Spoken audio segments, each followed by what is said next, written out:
이제 시작하겠습니다. 오늘은 첫 시간이라 좀 기다렸는데 이제 그냥 정시되면 바로 시작할게요. 일단 제 소개를 하고 회계 소개를 하고 진도를 바로 나갈 겁니다. 일단 자료는 먼저 드렸는데 일단 저는 이상영입니다. 그리고 회계 강사인데 일단 제가 갖고 있는 자격증을 알려드릴게요. 소개는 강사는 자격증으로 말하면 되겠죠. 일단 재경관리사 하고 전산세무 1급, 세무회계 1급, 기업회계 1급. 그럼 그 밑에 있는 애들은 그냥 안 쓸게요. 1급이면 1급이 제일 높으니까. 그리고 커말 1급도 있고 모스 마스터도 있고 기타 등등. 원래는 자격증 학과장이었는데 지금은 퇴사해서 알바하고 있고요. 취미로 세무사 공부를 하고 있습니다. 강의도 하고 있고.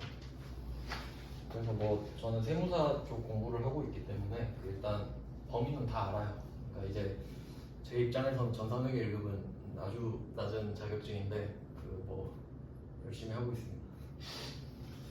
그래서 별로 걱정 안 하셔도 돼요. 지금 다음 단계 세무 2급 듣고 계신 분들도 만족도는 높으신 것 같고 결과도 나쁘지 않고 하니까 잘 들으시면 좋을 것 같고, 그리고 촬영을 하고 있어요. 혹시 복습하실 때 필요하시면 들으시면 되고요.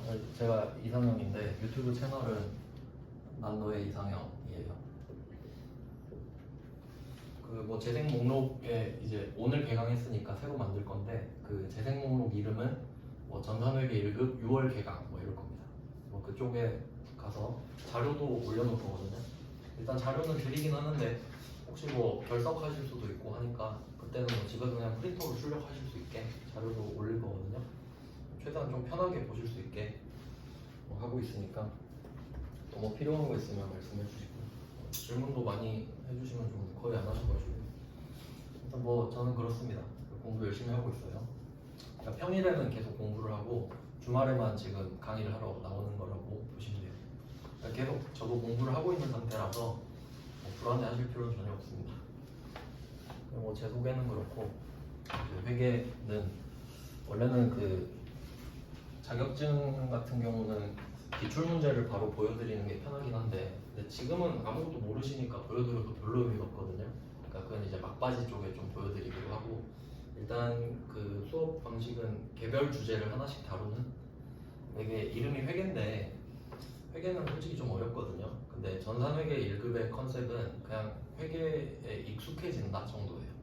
그러니까 회계의 논리를 깊게 파고드는 게 아니고 그냥 이런 거래 내용이 있고 어떤 상황이 존재하고 그때는 무슨 이름을 쓴다 그 정도라서 엄청 부담스럽진 않아요. 그러니까 지금 저번에 시험 보신 분들도 하는 말이 문제 하나하나 자체는 어렵진 않은데 그냥 좀 처음이라 익숙하지 않아서 어려웠다 이런 말들을 많이 하셨거든요. 그러니까 이제 시험 보고 오시니까 좀 괜찮다 하더라고요. 처음에는 다 어렵게 느껴질 수밖에 없으니까 그 기간을 좀 참고 버티시면 이제 시험을 한번 보셔야 조금 감이 오거든요. 좀 역설적이라 생각하실 수 있는데 시험을 한번 봐야 회계 1급 이런 거구나 이렇게 돼요. 그러니까 좀 너무 한 번에 합격하는 게 좋긴 한데 너무 그렇게 부담 가지지 마시고 좀 제대로 안다는 거에 중점을 두시고, 처음에는 합격하기가 굉장히 어렵거든요. 그러니까 어려워서가 아니고 시간이 부족하고 익숙하지가 않아서. 그러니까 좀 어차피 다시 볼 수 있게 제가 영상도 계속 올리고 하니까 혹시 수강이 끝나셔도 다음에 또 듣고 싶으면 그럼 또 다음 것도 올릴 거 아니에요. 그때 들으셔도 되고 그렇게 할 거니까 너무 부담을 안 가지셨으면 좋겠어요. 제가 강의하는 방식도 좀 논리 위주긴 하거든요. 이해 위주. 그래서 일단은 첫 시간인데 프린트를 드릴 거예요. 교재는 안 사셔도 되게끔. 그러니까 회계 1급은 특히 교재가 필요 없어요. 범위가 좁아가지고. 근데 혹시 내가 막 정확한 문구를 보고 싶다 그러시는 분 계시잖아요. 그러면 어느 출판사든지 상관없고 세무 2급 책을 사세요. 전산세무 2급 책. 왜냐면 전산세무 2급 범위 안에 전산회계 1급이 다 들어가 있거든요. 그러니까 책을 2권 살 필요는 없기 때문에 굳이 내가 한 권을 사겠다 그러면 전산세무 2급 한 권을 사시면 돼요. 출판사는 전혀 상관없고. 그리고 책을 사용해서 공부를 하고 싶으시면은 저한테 강의 들은 거 있잖아요. 전 시험에 나오는 것만 할 거거든요. 듣고 나서 책을 보시면 더 잘 보이겠죠. 아, 이 부분 강의 나왔던 부분이네. 그렇게 책을 보시면 됩니다. 처음부터 보시는 게 아니고. 책은 말 그대로 참고서예요. 참고서. 그러면 일단 첫 번째 주제는 현금 및 현금성 자산인데, 일단은 일반론적인 것부터 설명을 드려야겠죠. 이게 첫 번째 주제인데 그 전에 가장 일반적인 주제부터 좀 알려드리겠습니다. 이제 회계가 총 세 가지로 분류가 되는데요. 그냥 좀 간단하게 참고용으로 알고 계시면 돼요. 이거는 뭐 적고 그러실 필요는 없고 그냥 들어보세요. 재무회계가 있고 원가 관리회계가 있고 세무회계가 있는데, 그리고 이거는 그냥 상식상으로 알고 계셔도 돼요. 시험에서 물어보지는 않고요. 재무회계라고 하는 거는 그 회사마다 돈이 있잖아요. 돈. 그 회사가 얼마를 갖고 있다. 그리고 얼마를 번다. 그게 이제 재무적 돈에 관련된 거. 그런 걸 하는 게 재무회계예요. 그러니까 쉽게 말하면 가계부 쓰는 거. 가계부 쓰면 뭐 얼마 들어왔고 얼마 썼고 뭐 이런 거 알 수 있죠. 이제 우리는 이걸 배워요. 재무회계. 그러니까 일반적으로 회계하면 재무회계거든요. 그러니까 전산회계 1급 이제 시험 이름이잖아요. 그러면 그게 사실은 전산 재무회계 1급이에요. 그러니까 회계는 보통 재무회계를 회계라고 말을 하니까, 그래서 우리는 재무회계를 배우는 거라고 생각하시면 됩니다. 그리고 원가관리 회계 같은 경우는 말 그대로 이제 관리 쪽에 중점을 둔 건데, 그 물건 만들 때 있잖아요. 만들 때 막 재료값도 들고 그 사람들 월급도 줘야 되고 뭐 전기료도 쓰고 그런 거 있잖아요. 그러면 그런 거 다 포함해가지고 제품 한 개 만들 때 얼마 들어갔냐 뭐 그런 거 계산하는 게 원가관리회계예요. 우리한테 그렇게 중요하진 않아요. 참고하시면 되고. 그다음에 세무회계는 세금 내는 거거든요. 세금 내는 거. 근데 이제 재무회계에서 파생이 됐기 때문에 세무회계라고 하는데, 우리는 일단 재무회계를 배운다라고 알고 계시면 돼요. 그러니까 돈을 쓰고 벌고 이런 거 적는 겁니다. 가계부를 쓰는 걸 배우는 거라고 생각하시면 돼요. 그래서 재무회계를 배운다 이렇게 보시면 되고, 그러면 목적이 있어요. 그러니까 이걸 왜 배우냐 이런 거 있잖아요. 재무회계의 목적. 그냥 이해를 돕기 위한 거예요. 이것도 시험에 나오진 않는데 그냥 써보면 외부 정보 이용자라는 개념이 있습니다. 그러니까 우리 회사 안에 있는 사람들은 내부자죠. 회사 안에 있으니까. 근데 회사 바깥에 있는 사람들 있잖아요. 그럼 그 사람들은 우리 회사에 뭐 관심이 있을 수 있거든요. 예를 들어 볼게요. 뭐 삼성전자라는 회사가 있어요. 그러면 여기 다니는 사람들은 내부자겠죠. 근데 우리는 만약에 삼성전자 안 다니면 내가 A다. 그 외부 사람이잖아요. 근데 내가 삼성전자 주식을 사고 싶을 수 있잖아요. 근데 내가 삼성전자 주식을 사기 전에 궁금한 거예요. 삼성전자가 내년엔 돈을 더 잘 벌까? 뭐 그런 거 궁금할 수 있죠. 그럼 나는 외부자로서 정보를 얻고 싶어요. 그럼 삼성전자는 1년에 한 번씩 자기가 자산이 얼마가 늘었고 얼마를 벌었고 그걸 인터넷에 올립니다. 누구나 볼 수 있게 올려요. 그럼 내가 가서 보면 돼요. 그럼 나는 외부 정보 이용자죠. 그럼 이 사람들한테 유용한 정보를 주는 거예요. 그게 재무회계의 목적이에요. 그러니까 왜 삼성전자가 가계부를 쓰는 거냐? 이 A라는 사람처럼 삼성전자 내부를 궁금해하는 사람들이 있을 거 아니야? 근데 와서 봐 이럴 수는 없으니까 내가 1년에 한 번씩 뭐 얼마 벌었는지를 알려줄 테니까 와서 봐 이런 느낌이에요. 그래서 외부 정보 이용자한테 유용한 정보를 주는 거예요. 이제 외부 정보 이용자가 막 엄청 많은데 참고로 그냥 보여드리면, 여기 뭐 A라는 회사가 있으면 어떤 사람들이 있나 한번 생각해 볼게요. 일단 뭐 주주 뭐 주식 주주 이런 거 많이 들어보셨을 텐데 그 뭐 나중에 자세히 배우겠지만 지금 좀 간단하게 설명드리면 주주는 투자자예요. 투자자. 우리 회사한테 투자를 하는 사람들. 그럼 당연히 궁금하겠죠. 나한테 투자하는 사람은 내가 잘 되길 바랄 거 아닙니까? 네, 약간 비유하면 주주는 우리 부모님 약간 느낌이에요. 우리 어릴 때 계속 투자하는 느낌이잖아요. 뭐 사주고 잘 되라고. 뭐 굳이 비유하면 그렇고. 그다음에 채권자는 그 권자가 권리거든요. 그러니까 돈을 받을 수 있는 권리가 있는 거예요. 나한테 나한테 돈 빌려준 사람이지. 그러니까 뭐 주로 은행 정도가 될 건데 은행이 나한테 돈을 빌려줬다고 생각해봐요. 그럼 내가 돈을 잘 갚을 수 있을지 궁금하겠죠. 그러니까 맨날 와서 보는 거야. 돈 잘 벌고 있는지. 이런 사람들이 지금 외부 정보 이용자인데 정보가 필요한 상황인 거죠. 그냥 이거는 그냥 상식적으로 알고 계시면 돼요. 그렇겠구나. 그리고 또 뭐 굳이 또 따지면 과세관청? 과세관청은 뭐 국세청이나 뭐 광주광역시 우리한테 세금 걷는 사람들 있죠. 세금 걷는 사람들이 혹시 얘가 탈세 안 하나? 그러니까 돈은 많이 벌었는데 세금 안 내려고 막 거짓말 안 치는지 궁금하겠죠? 그럼 정보 봐야겠죠.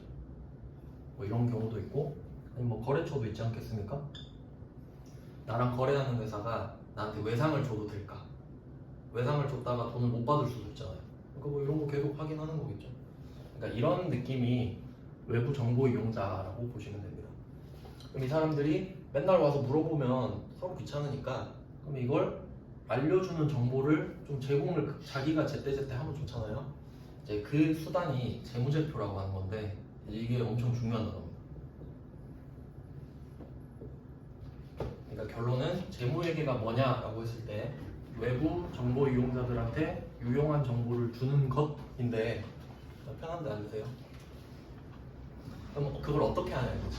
어떻게 하냐? 그럼 내가 얼마 있고 얼마 벌었다 이걸 알려주면 되잖아요. 이제 그걸 재무제표라고 하는데 여기서 이 제자 있죠. 어이자예요. 그러니까 이게 여러 가지라는 뜻이거든요. 어릴 때 학교 다닐 때 애국가 제창 뭐 이런 거 있었어요. 제자 여러 가지라는 뜻이 여럿이서 불러라 이런 건데 그러니까 재무제표 이거에서 알 수 있듯이 제자가 붙으면 무조건 2개 이상이에요. 제자가 있는데 한 개일 수는 없는 거예요. 그러니까 이건 상식적인 측면입니다. 그러면 내가 재무제표라는 걸 만들어서 인터넷에 올려버리면 필요한 사람들은 와서 보면 되죠. 필요 없으면 안 보면 되고. 그러니까 뭐 그런 걸 공시라고 하는데 실제로 여러분도 삼성전자 매출액 볼 수 있어요. 뭐 다트라는 사이트가 있는데 금융감독원에서 운영하거든요. 심심할 때 한번 가서 보세요. 삼성전자 치면 작년 매출액 딱 나와요. 24년도 거 올려놨을 거 아니에요. 안 보는 거지 그냥. 알면 보는 거고 모르면 안 보는 거고. 항상 올리고 있어요. 다른 기업들도. 그러면 이 재무제표를 올릴 테니까 볼 사람은 보세요. 이게 재무회계의 목적이에요. 그러면 도움을 받을 수 있는 사람은 보고 삼성전자 매출액이 오르는 추세 같아. 그러면 삼성전자 주식 사야겠다. 이런 게 유용한 정보가 될 수 있겠죠. 이런 느낌이에요. 이런 걸 알고는 해야 되니까 대충 이런 것 때문에 하는 거다. 근데 그냥 편하게 말을 하면 우리한테 투자한 사람들한테 보여주는 목적이 제일 커요 사실. 그래야 불안해하지 않잖아요. 이 사람들이 나한테 투자를 해줬는데 내가 돈을 어떻게 쓰고 있습니다를 계속 보고해줘야 맞지. 그런 취지라고 보시면 될 것 같아요. 그러니까 회계를 왜 하냐라고 하면 그러니까 이게 차이가 있는 게 개인의 가계부나 뭐 용돈기 입장 이런 거는 밖에 공개 안 하잖아요. 회사는 해야 돼요. 왜냐면 회사는 투자를 받는 주체이기 때문에 뭐 그런 차이가 있다고 보시면 됩니다. 그래서 회계의 목적을 설명을 드렸고 재무제표 이걸 좀 자세히 보면은 그래서 유용한 정보를 주려고 재무제표를 만드는 거죠. 그러니까 규모가 어느 정도 큰 회사들은 전부 다 재무제표를 만들게 의무로 돼 있어요. 법으로 정해져 있거든요. 그러면 재무제표가 어떻게 있는지 볼게요. 원래는 그 여러 가지가 있어요 말 그대로. 근데 우리는 2개만 배울 겁니다. 2개. 첫 번째가 재무상태표라는 게 있고 두 번째가 손익계산서라는 게 있어요.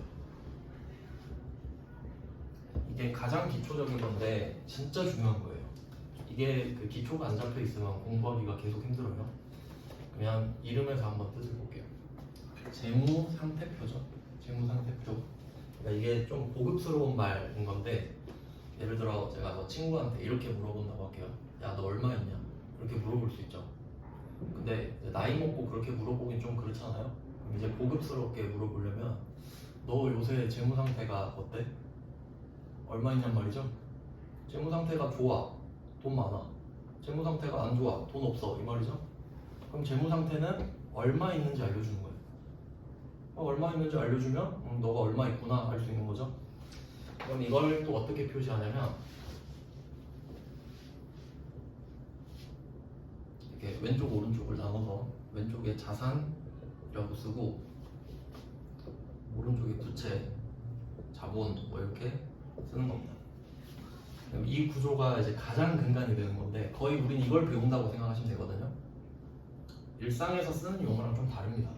그러니까 뭐 일상적으로 쓰는 말은 우리가 보통 재산이라고 좀 말을 많이 하지 자산이라고는 잘 안 하고, 그리고 또 뭐 빚이라는 말을 쓰지 부채라는 말도 뭐 그렇게 많이 쓰는 것 같지 않아요. 뭐 쓰려면 쓸 수는 있지만. 밑에 재무상태표는 이제 자산, 부채, 자본 이 개념을 잘 잡아야 되는데 얘는 이제 뭐 교재에는 이렇게 나오진 않지만 개념으로 치면 스탁이라고 해서 저량의 개념입니다. 이건 어떤 뜻이냐면 누적되는 거예요. 누적. 한번 생각을 해볼게요. 여러분이 지갑을 하나 샀다고 할게요. 지갑을 딱 처음에 사면 지갑에 돈이 하나도 안 들어있죠. 빵원이죠. 그럼 그게 회사를 세운 거예요. 지갑이 회사예요. 그럼 돈이 하나도 없죠. 근데 그 지갑에 돈이 10,000원짜리가 들어올 수 있죠. 그리고 또 돈이 나갈 수 있죠. 그럼 그게 계속 반복돼요. 돈이 들어오고 나가고 들어오고 나가고. 그걸 반복했다고 할게요. 그리고 지금 딱 야 멈춰 이렇게 하는 거예요. 가만히 있어. 그리고 지갑 열어봐. 지금 얼마 있어? 10,000원이 딱 있는 거예요. 그런 상태예요. 그러니까 지금 10,000원이 있다고 해도 그냥 10,000원 한 번 들어오고 끝난 게 아니고 10,000원이 들어왔다 나갔다 들어왔다 나갔다 들어왔다 나갔다 들어왔다 해서 10,000원일 수도 있죠. 그 개념이 다 쌓여있단 소리예요. 그러니까 이 자산, 부채, 자본은 계속 쌓여있는 개념이기 때문에 증가랑 감소라는 말을 써요. 그러니까 현금이 10,000원 증가했다가 10,000원이 감소했다가 그럼 0,000원이 되죠. 다시 10,000원이 증가했어. 지금 멈춰 하면 지금 잔액은 10,000원 뭐 이런 거예요. 그러니까 모든 역사가 다 누적되어 있는 개념이라고 생각하셔야 돼요. 그러니까 얘를 물어볼 때는 이게 엄청 중요한 건데 너 얼마 있어? 이렇게 물어볼 때 있잖아요. 앞에 중요한 말이 생략돼 있는데 지금이에요. 너 얼마 있어? 당연히 지금 물어보죠. 1년 전 물어보는 거 아니죠. 뭐 내년에 얼마 있어? 그것도 아니잖아요. 그러니까 당연히 누적값이니까 지금을 물어봐야 돼요. 지금. 근데 이제 회계를 할 때는 그 1년씩 끊어서 하거든요. 그러니까 원칙대로라면 회사를 세웠을 때부터 폐업할 때까지 회계를 해야 돼요. 근데 그렇게 하면 폐업을 안 하면 회계가 안 끝나죠. 폐업할 때까지 결산을 못 하잖아요. 그러니까 1년마다 끊어요. 그냥. 우리 나이 먹듯이.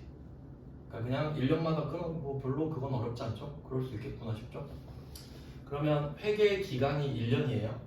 회사마다 바꿀 수는 있는데 별 이슈 없으면 1월 1일부터 12월 31일로 하거든요. 그러면 그때 중에 12월 31일 기준으로 하기로 했어.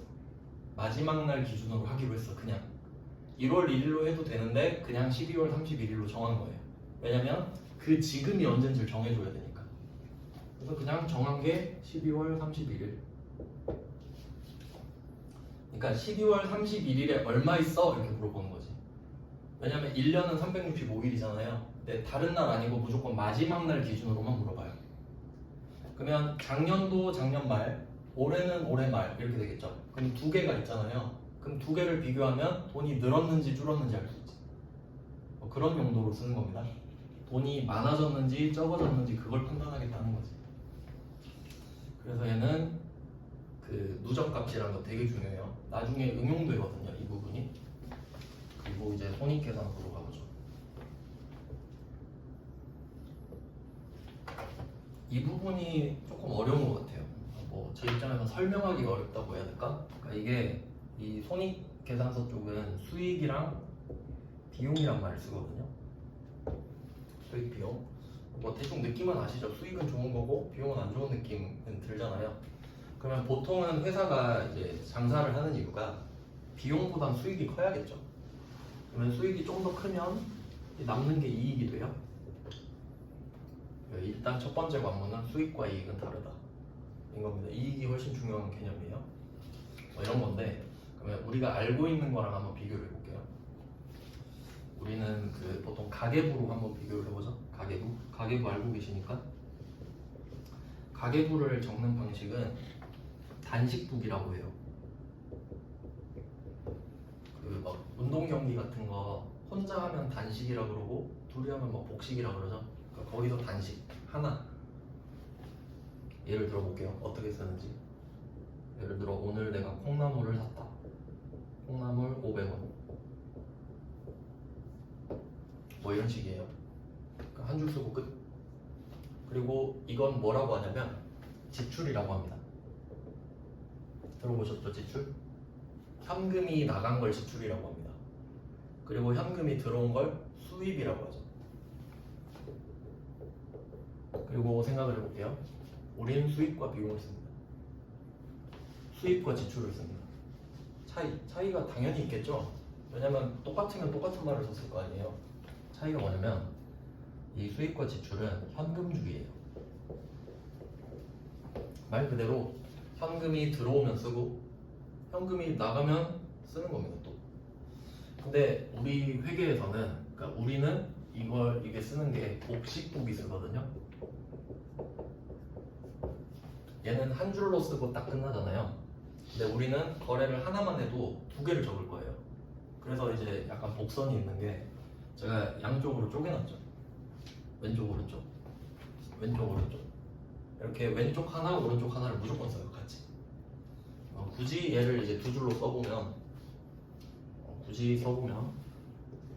지금 안 배우셨으니까 그냥 콩나물이라 쓸게요. 콩나물 500 황금 500 그냥 이런 식으로 쓴다는 거예요. 한 개가 아니라 두 개를 나눠서 쓴다는 거예요. 왼쪽과 오른쪽을 정확히 구분해서. 그리고 이 비용과 수익은 발생주의입니다. 이게 진짜 중요해요.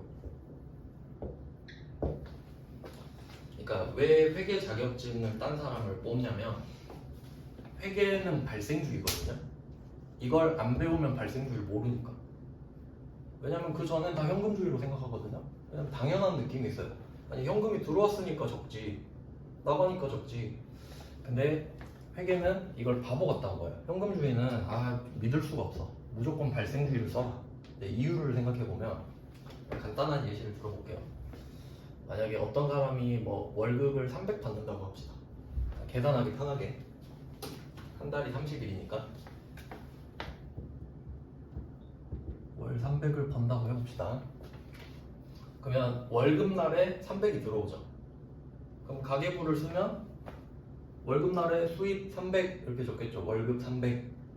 근데 회계가 와서 물어봐요. 그거 하루에 벌었나? 하루에 본 거야 그게? 아니죠? 한 달 동안 일한 결과만 하루에 들어온 거죠. 그러면 수입은 맞아요 월급날에. 근데 회계는 어떻게 따지냐면 그냥 계산하기 편하게라고 했죠. 그럼 한 달 동안 맨날 일한다 치면 하루에 10만 원 꼴이죠. 그러면 하루에 여러분이 일을 하고 퇴근할 때 있잖아요. 퇴근하면 일을 했죠. 그럼 10만 원의 수익이 발생해요. 돈을 받았는지 안 받았는지 상관없어요.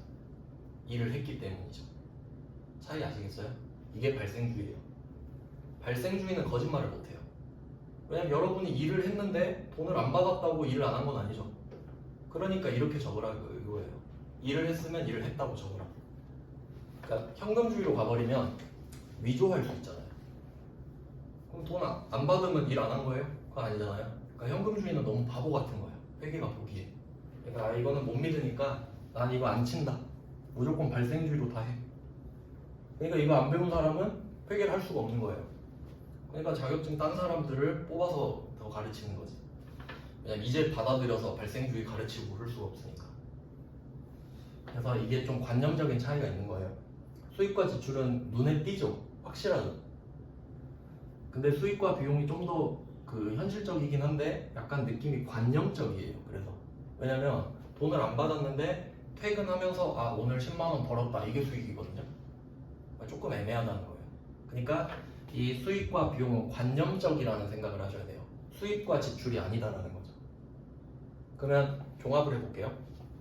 여러분이 하루에 일하면 10만 원 수익이 발생하죠. 근데 월급날이 아니잖아요 오늘이. 그러면 10만 원 수익이 발생했는데 돈을 받을 권리도 같이 생기는 거예요. 그러면 자산이 같이 생겨요. 그래서 자리가 왼쪽 오른쪽이잖아요.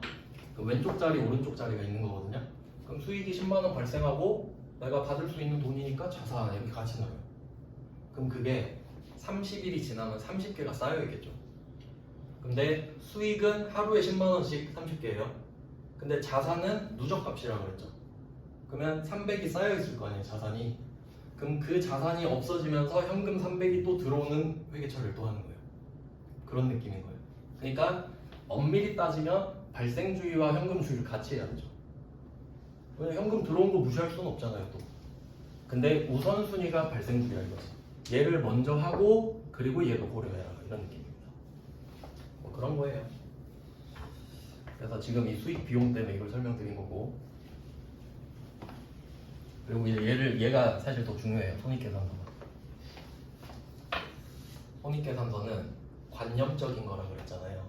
얘는 기간입니다. 그러니까 얘를 연봉이라고 생각하시면 되거든요. 연봉. 너 얼마 벌었어? 그러니까 친구한테 물어볼게요. 너 연봉 얼마야? 하면 당연히 1년 동안 얼마 버냐 이거죠. 월급 얼마야? 그럼 한 달 동안 얼마 버냐 이거죠. 근데 너 얼마 있어? 하면 지금 얼마 있어냐? 얼마 있냐 이거죠. 둘이 구분되시죠? 연봉은 당연히 1년 동안이고 돈 얼마 있냐는 당연히 지금이고, 맞죠? 그러니까 손익계산서는 날짜가 2개 나와야죠. 그럼 얘는 회계기간이 1년이라고 했으니까 1월 1일부터 12월 31일 되겠죠? 그러니까 이렇게 하고 나서 12월 31일에 얼마가 생기는 거겠죠. 뭐 이런 느낌이에요. 그러니까 이게 어떻게 다른 거냐면, 근데 둘 중에 뭐가 더 중요하냐라고 하면 손익계산서가 되게 중요하긴 해요. 그러니까 왜 그런지 생각해보면 사람으로 비교를 해봅시다. 만약에 나한테 친구가 2명 있다고 해볼게요. A라는 친구, B라는 친구, 둘 다 1억씩 있다고 할게요. 근데 A는 예를 들어 백수인데 아빠가 그냥 1억 줬어. 둘 다 재무 상태는 1억 맞죠? 근데 얘는 손익계산서가 빵이에요. 앞으로 돈이 안 늘어나겠죠. 근데 얘는 흑수저인데 연봉이 2천이에요. 얘는 백수고. 그럼 얘는 앞으로 돈이 더 늘어날 확률이 있죠. 그러니까 재무 상태만 보고 판단할 수는 없는 거지. 손익계산서가 훨씬 중요한 이유 아시겠죠? 얘가 있어야 앞으로 자산이 늘어날 거 아닙니까? 얘가 이쪽으로 계속 붙는 거니까. 근데 이런 건 있죠. 자산이 많으면 수익이 많이 날 확률이 높은 거지. 그냥 떡이 커야 고물이 많이 붙지 않습니까? 뭐 그 정도 참고할 수 있는 겁니다. 그러니까 자산이 많으면 수익을 많이 낼 수 있겠구나. 뭐 이 정도 참고하는 거고, 실제 중요한 건 수익이겠죠. 그러니까 이게 성적표가 되는 거예요, 회사 입장에서. 그러니까 자산이 적은데 돈 많이 벌면 진짜 좋은 회사잖아요. 그렇게 생각하시면 되겠죠. 그래서 이 개념은 아까 얘는 스탁이라고 했고, 저량, 누적되는 값이라고 했죠. 그래서 얘는 증가, 감소 이런 표현을 썼는데, 얘는 플로우입니다. 유량의 개념이에요. 흘러가는 개념. 1년 동안 흐르잖아요. 1년 동안. 그러면 얘는 이게 엄청 중요한 건데, 얘는 12월 31일이 되잖아요. 그럼 내년 1월 1일이 딱 되잖아요. 그럼 얘 0으로 돌아가요. 왜? 연봉이랑 개념이 그런 거죠. 연봉이 2년 동안 쌓이진 않잖아요. 올해 연봉이랑 내년 연봉은 별개죠. 물론 같을 수도 있지만 별개라고 보는 게 맞잖아요. 그러니까 얘는 1년마다 초기화된다는 게 중요해요. 이게 진짜 중요한 개념입니다. 근데 얘는 계속 쌓이고 있죠. 이 두 개가 합쳐지는 거예요. 그러면 한번 이 두 개를 합쳐볼게요. 그래서 여기서는 무슨 표현을 쓰냐면 발생이라는 표현을 씁니다. 그러니까 이게 증가가 플러스고 감소가 마이너스인 건 아시죠? 그리고 발생도 한번 생각해 보세요. 발생이 마이너스는 아니죠. 그러니까 굳이 따지면 플러스 아닙니까? 네, 또 보시면 얘는 증가 감소라고 대응값을 적었는데 얘는 반대를 안 적었죠. 왜 그런지 한번 생각해 보세요. 아까 여러분이 하루 일하고 퇴근할 때 10만 원 벌었다. 이 개념이 머릿속에 딱 든다 그랬죠. 그럼 수익이거든요. 그러니까 수익은 막을 수 없어요. 왜냐하면 그냥 퇴근하는 순간 수익이 생긴 거니까. 근데 일을 안 하면 안 생기는 거죠. 일을 했다가 안 할 수는 없잖아요. 일을 이미 했는데 안 한 걸로 할 수는 없죠. 그러면 안 하면 안 생기는 거지. 하면 생기는 거고. 이거 그냥 발생밖에 없어요. 이해되시죠? 그러니까 굳이 따지면 그래서 그렇게 돼요. 현금은 늘어났다 줄어들 수 있잖아요. 근데 일을 했다가 안 할 수는 없잖아. 그래서 얘네들은 그런 개념 때문에 마이너스 개념이 원칙은 없습니다. 나중에 예외를 배우긴 하는데 이게 원칙이라고 생각을 하셔야 돼요. 그러면 이제 얘 둘을 합칠 거예요.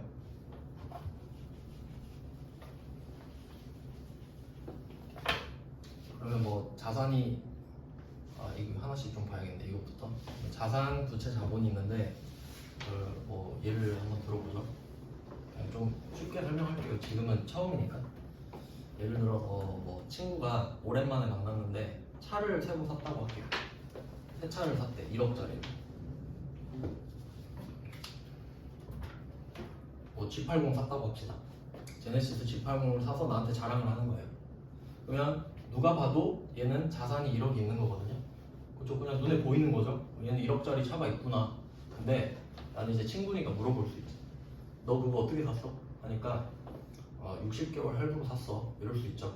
그러면 자산이 있는 상태인데 그 돈 다 갚아야 되죠. 그럼 이런 상태가 돼요. 자산이 곧 부채가 돼요. 그러니까 자산인데 그 자산을 설명해 주는 거예요. 오른쪽은 내 차는 맞지만 결국 캐피탈 차다. 이렇게 되는 거죠. 근데 또 다른 경우 친구가 또 차를 끌고 와서 야 그거 샀어? 하니까 아빠가 사줬는데? 이런 거예요. 부럽다 이렇게 하면서 이렇게 보이는 거죠. 그러니까 결론은 이거예요. 내가 갖고 있는 자산은 갚아야 되거나 안 갚아도 되거나 이 정도로 생각하시면 되거든요. 그럼 부채는 딱 봐도 갚아야 되는 거잖아요. 부채, 빚 이렇게 생각하시면 되니까. 근데 자본은 안 갚아도 돼. 그런 느낌으로 지금 볼게요. 그러니까 아빠가 사주면 갚을 필요 없잖아요. 갚으라고 해도 안 갚을 건데 안 갚아도 되잖아요. 아빠한테는. 그러니까 아빠가 너 갚아 해도 난 자본이야. 안 갚을 거니까. 근데 은행에서 빌리면 부채. 반반씩 했으면 반반씩 되겠죠. 이런 느낌인 거예요. 그러니까 이제 두 개로 본다는 소리가 자산 이게 끝이 아니고 그 자산 어떻게 구한 거야? 이것까지 물어봐요. 네 돈으로 샀어? 아니 그러니까 정확히 말하면 투자 받은 거거든요. 투자 받았어? 아니면 빌렸어? 이렇게 구분을 합니다. 이게 이제 재무상태표고. 그럼 이제 손익계산서로 넘어가면 이제 관념적인 거라고 했죠. 그러니까 이게 어떤 느낌인 거냐면 그러니까 우리가 외상 판매를 할 수 있잖아요. 외상 매출. 이것도 한번 생각해 볼게요. 내가 1억짜리 물건을 넘겼어요. 상대방한테. 근데 돈은 내년에 주겠대. 그럴 수 있겠죠? 근데 난 팔았죠. 그럼 수익이 발생했네요. 그러면 수익은 있는데 돈은 없어요. 이게 또 발생주의의 문제점이에요. 현금이 반영이 안 되기 때문에. 그래서 나중에 현금을 또 따로 보고 그러긴 하는데 우리는 그것까지는 안 보고, 그러니까 뭐 그런 개념이에요. 그러니까 돈을 못 받아도 수익은 찍힌다 이렇게 그냥 알고 계시면 돼요. 지금은. 그러니까 못 받은 돈도 포함돼 있을 수 있겠구나. 그럼 이 말은 뭐냐면 이거 연결해서 볼게요. 그러면 수익이 비용을 넘기면 그 부분은 진짜 남는 거죠. 그런 걸 이익이라고 하는데, 그럼 얘는 1년 거를 합친 거죠. 1년 동안 수익이 얼마, 그 다음에 1년 동안 비용이 얼마, 퉁치고 남은 게 1년 동안의 이익이잖아요. 그러면 사실 이것만 남는 거예요. 이익만. 왜냐면 둘이 퉁치고 남은 이게 엑기스가 이거니까. 그러면 이 이익이 어디로 갈지 이제 생각해 볼게요. 내년 1월 1일 되면 초기화 된다 그랬잖아요. 그럼 이거 내가 번 돈 맞죠? 자, 이익이 이쪽으로 넘어올 거거든요. 계속 쌓일 거예요. 그럼 확실한 건 자산은 늘어요. 맞죠? 본 돈이니까. 그러면 이제 문제는 이거예요. 자산이 늘면 부채가 늘 수도 있고 자본이 늘 수도 있거든요. 그럼 생각해 보세요. 내가 돈을 벌었죠? 그럼 자산이 늘어. 그러면 위로 늘 수가 있고요. 자산이 아래로 늘 수도 있는 거죠.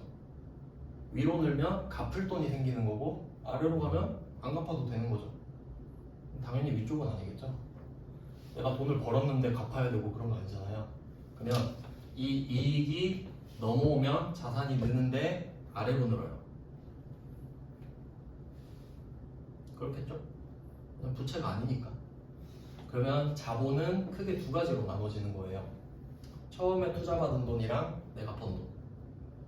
그럼 내가 번 돈을 갚을 필요가 없으니까. 그럼 이 이익은 이쪽으로 들어가서 자산을 늘리고 자본을 늘리고 없어져요. 0으로 돌아가요. 그럼 내년 1월 1일부터 다시 해 이걸. 또 1년 동안 계속 모아. 그럼 또 12월 31일에 이익 나오겠죠? 또 집어넣고 0으로 만들어. 그러면 좋은 회사는 이 밑에가 길겠죠. 번 돈이 많은 거니까. 그러면 이 번 돈을 가지고 나한테 투자해 준 사람 있잖아요. 지금 그냥 부모님이라 합시다. 나 취직할 때까지 막 먹여주고 재워주고 했으니까 그게 이제 투자라고 생각을 하면 내가 이제 취직을 했어요. 그러면 이걸 기억하고 있다가 내가 돈을 벌어서 이익이 생겼죠. 엄마 아빠한테 고마우니까 이 이익을 좀 나눠줘야겠다 이렇게 생각할 수 있죠. 그게 배당이에요. 해도 되고 안 해도 돼. 자기 마음입니다. 근데 내가 하고 싶으면 하는 거예요. 그러면 배당을 해주잖아요. 뭐 그렇게 했을 때 그러면 배당 뭔 얘기하려고 그랬지? 네, 그럼 이익이 줄어들어요. 지금 자본으로 된 상태인데 이미 얘는 이익이 자본으로 된 상태잖아요. 그럼 이제 현금이 빠져나간다고 하면 다시 얘가 줄어드는 거예요. 그러니까 돈을 벌어들이면 아래쪽으로 늘어나는데 그걸 이제 다시 나눠주면 다시 돈이 줄어들 거 아닙니까? 그리고 자본도 줄어들겠죠. 뭐 그런 형태가 반복이 되는 겁니다. 이게 가장 기본적인 내용이에요. 그래서 이걸 알아야 이제 회계를 배울 수 있어서 일단 처음에 이걸 좀 설명을 드렸고 재무제표의 이 두 개가 제일 중요합니다. 일단 뭐 첫 시간 이 정도 해놓고 한 10분 정도 쉬고 다시 보겠습니다.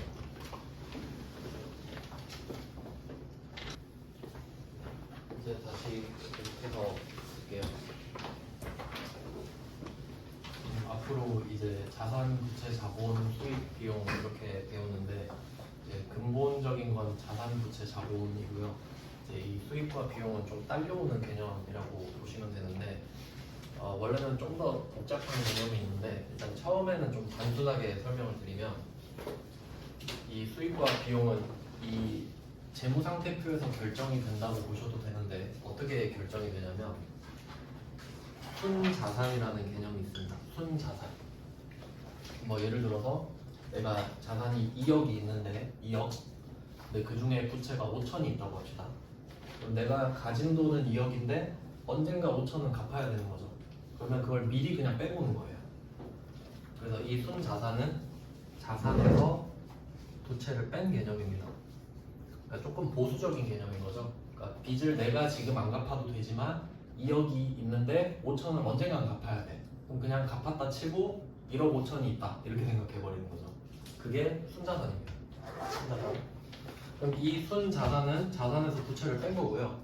그러면 이 순자산이 늘어났다고 해볼게요. 그러니까 어제보다 오늘 늘어났다 뭐 이런 개념이죠. 그러면 얘가 늘어났다 그러면 수익이에요. 이런 느낌이에요. 그러니까 여기서 정해지는 거죠. 그냥 어제보다 순자산이 늘어나면 수익이 발생한 거고 어제보다 순자산이 줄어들었으면 비용이 발생한 거다 이렇게 따지는 거거든요. 그러니까 여기서 다 결정이 된 거라 보시면 되지. 그러니까 자산, 부채, 자본만 잘 배워놓으면 나머지는 다 딸려오는 겁니다. 이런 개념이에요. 그래서 한 번 더 좀 설명을 해보면 자산이 늘어나면 순자산이 늘어나. 그럼 수익도 늘어나겠죠? 근데 부채가 늘어날 수도 있잖아요. 근데 부채가 늘어나면 순자산이 줄어듭니다. 부채가 자산을 깎아먹는 거니까. 그러니까 부채는 안 좋은 거죠. 부채가 늘어나면 순자산이 줄어드니까 비용이 되는 거예요. 갚을 돈이 늘어나면 기분 안 좋잖아요. 그럼 비용 이런 느낌인 거죠. 그러니까 부채는 좀 반대니까 헷갈릴 수 있어요. 이 정도만 생각해 보시고 그럼 이제 이거 그냥 자리를 사실 이게 답이 다 나와 있는 건데 이걸 굳이 한 번 더 체계적으로 정리를 해볼게요. 그러면 자리가 일단 왼쪽 오른쪽 두 개를 쓰니까 복식부기입니다. 왼쪽 오른쪽 무조건 세트로 적을 거예요. 그러면 왼쪽을 차변이라고 부르고 오른쪽을 대변이라고 부를 거예요.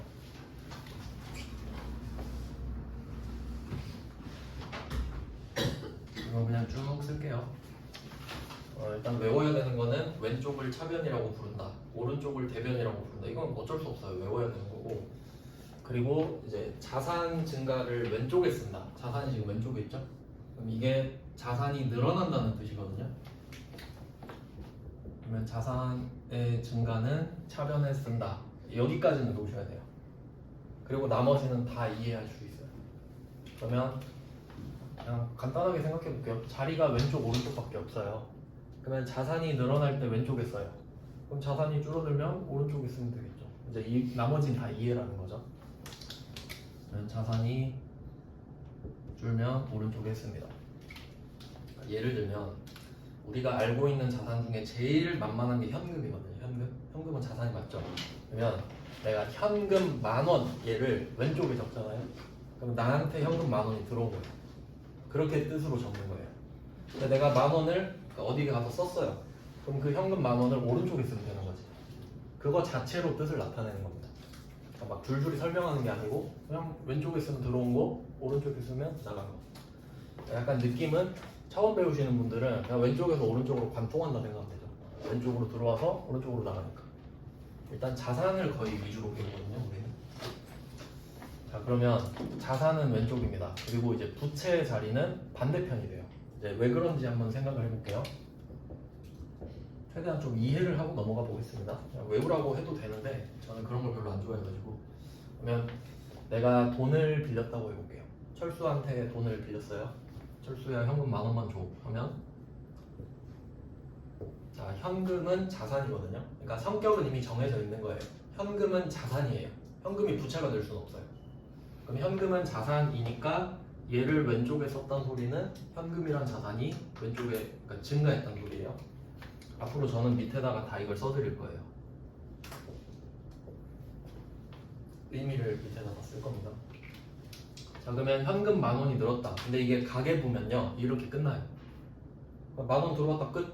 근데 이 10,000원의 출처 그리고 앞으로 어떻게 관리해야 될지가 안 적혀 있는 거예요, 가계부는. 근데 복식부기는 이 10,000원이 들어왔는데 이 10,000원은 사실 갚아야 될 돈이야까지 적어줘요. 그럼 경각심이 있는 거죠. 10,000원이 있는데 아 이거 나중에 또 갚아야 되는구나. 그래서 복식부기를 쓰는 거예요. 가계부는 그게 표시가 안 되거든요. 그럼 여기다가 뭐 빌린 돈에서 차입금 이렇게 쓸게요. 이름은 지금은 뭐 중요하진 않습니다. 안 배웠으니까. 차입이 빌렸다는 소리거든요. 그러면 차입금이라는 이름은 부채의 성격일 수밖에 없어요. 빌린 돈이란 뜻이니까. 그러면 내가 돈을 빌렸는데 그 돈은 빌린 돈이다. 이걸 같이 써야 되잖아요. 그러면 자산과 부채는 같이 늘어날 수밖에 없으니까 자리가 같아서 넣은 거예요. 그러니까 자산 증가가 왼쪽인데 부채 증가도 왼쪽일 수는 없다는 거죠. 왼쪽에 두 개를 적을 수는 없거든요. 그러니까 자리가 반대가 돼야 되니까 이렇게 된 겁니다. 그러니까 이렇게 최대한 이해하려고 노력하셔야 돼요. 그래야 암기가 줄어들거든요. 그래서 얘 둘이 같이 늘어날 수가 있으니까 자리가 반대구나 이렇게 생각할게요. 그리고 이렇게 생각하셔도 돼요. 부채가 늘어났다는 거는 결국 10,000원을 갚아야 된다는 소리죠. 그럼 이거 갚으면 10,000원 줄어들죠. 그러니까 부채가 늘어난 건 결국 자산이 10,000원이 줄어들 거란 소리예요. 그러니까 자리가 같다 이렇게 보셔도 돼요. 어차피 자산 나갈 거를 미리 적어놓는 거예요. 그러니까 부채 증가는 사실 자산 감소의 유예 상태인 거죠. 그러면 얘도 반대로 가볼까요? 그럼 부채 마이너스는 반대 쓰면 되겠죠. 그럼 이제 돈을 갚는다고 생각하시면 돼요. 돈을 한번 갚아볼게요. 칸이 좀 없는데. 그러면 우리는 지금 부채를 보유하고 있는 상태입니다. 이 돈을 한번 갚아보죠. 차입금 10,000원, 부채를 반대편에 썼습니다. 그럼 당연히 현금 줘야겠죠. 이거 쓰는 것 자체가 뭔가 말을 하고 있는 거예요. 나는 빚을 10,000원 갚았다.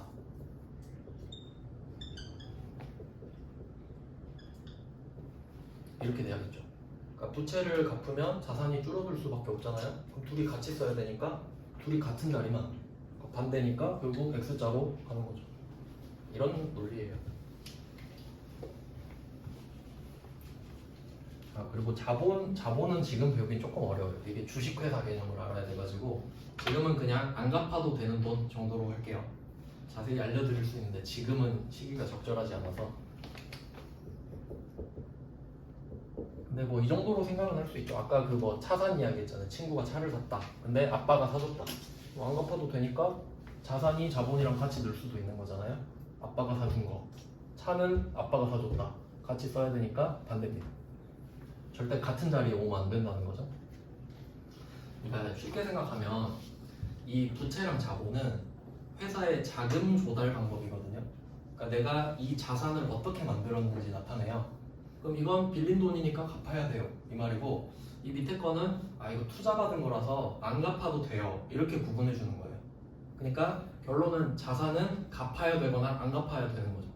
그러니까 이 정도로 그냥 지금 생각할게요. 원래 막 주식 발행 막 이런 거 나오는데 지금 그게 중요한 건 아니고. 자, 이렇게 해서 6개가 만들어졌습니다. 아까 말씀드린 대로 재무상태표에 있는 자산, 부채, 자본은 절량의 개념이기 때문에 현재까지 계속 누적돼 있는 값이라고 했어요. 그러니까 증가와 감소를 거친 값인 거죠. 지금 지갑에서 10,000원이 들어오면 증가, 나가면 감소, 그걸 계속 거쳐서 지금 잔액이 있는 거죠. 그러니까 얘는 증가, 감소를 다 쓴 거예요. 근데 이 수익과 비용은 관념적인 거랬죠. 그러니까 여러분이 일을 하면 수익이 발생하는 건데 일을 했다가 안 한 걸로 할 수는 없으니까 수익이 줄어드는 건 없는 거예요. 그러니까 얘는 그냥 발생했다 이렇게만 쓰면 수익 발생은 오른쪽이 돼야겠죠. 이제 이유를 생각해 보면 순자산이 늘어나면 수익이라고 했잖아요. 자산이 늘어나는 거랑 수익이랑 같이 써야 돼요. 그러니까 자리가 반대여야 되죠. 그러니까 얘 하나만 딱 외워놓으면 전부 다 파생이 되는 거죠. 그러니까 자산 증가가 왼쪽이라는 건 외우셔야 되고 나머지는 다 이해하시는 거고. 그러면 자산을 줄여볼까요? 자산을 줄이면 비용이죠. 순자산이 줄었으니까. 또 이렇게 생각할 수도 있어요. 부채가 늘면 순자산이 줄어드는 거라 그랬죠? 그러니까 비용. 이렇게 생각해도 되고. 부채가 줄어들면 순자산이 늘어나니까 수익. 뭐 이렇게 봐도 되는 거고. 그러니까 어쨌든 맞아 떨어지게 돼 있어요. 다. 그러면 비용은 이렇게 반대편에 써주시면, 그래서 마이너스가 수익이랑 비용이 마이너스가 없는 이유는 아까 설명드렸죠. 일을 했으면 한 거지 했다가 취소할 수는 없기 때문에 안 하면 안 생기고 하면 생기고, 그래서 마이너스 개념이 없습니다. 이걸 8요소라고 하거든요. 뭐 형식적으로 배우는 겁니다. 여기까지 이제 됐으면 그냥 아주 기본적인 지식은 쌓은 거예요. 이제 진도를 나가기 위한 기본적인 지식. 이제 진도를 나가겠습니다. 뭐 교재는 회계 1급은 뭐 안 사셔도 되고요. 제가 나눠드린 자료로도 충분합니다. 그러면 뭐 주제는 제가 나름 효율을 고려해서 순서를 정했는데, 첫 번째 주제는 현금 및 현금성 자산 이렇게 되어 있죠. 그러니까 쉽게 말하면 현금이랑 현금 비슷한 애들 뭐 이런 느낌이죠. 그냥 현금과 현금 비슷한 애들 묶어서 현금이라고 보겠다. 그래서 뭐 나름대로 목차를 좀 만들어 놨는데, 이제 처음에 배울 건 수표입니다. 수표부터 한번 볼게요. 1페이지로 한번